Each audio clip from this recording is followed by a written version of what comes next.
پیسر هر کاری دنیا عاقبت دارد پشیمانی، بغیر از خیر و احسان و نمازی که تو میخوانی.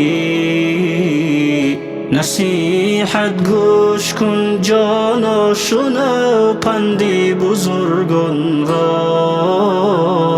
به وقت صبح خیز از خواب فرزندی مسلمانی. اگر ترسی خدا داری مکن هرگز دل آزاری، که آزار دل مردم نباشد کار انسانی. بشو مغرور ایمان و زر، اگر عقل از تو را بر سر، که روزه میرسد آخر به زیر خاک پنهانی.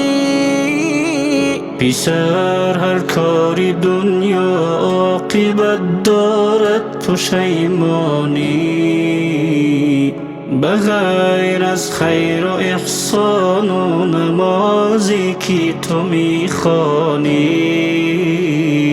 نصیحت گوش کن جانا، شنو پندی بزرگان را. به وقت صبح خیز از خواب فرزندی مسلمانی. گذار کردی ز قبرستان، بخوان تو آیت قرآن. شود روزی که در اینجا تو را آرند مهمانی،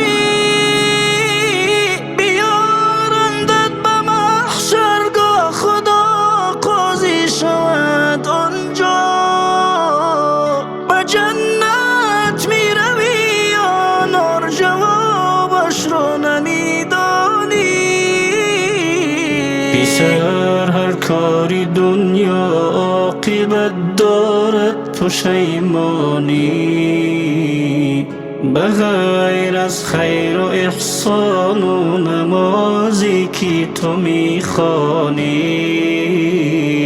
نصیحت گوش کن جانا، شنو پندی بزرگان را.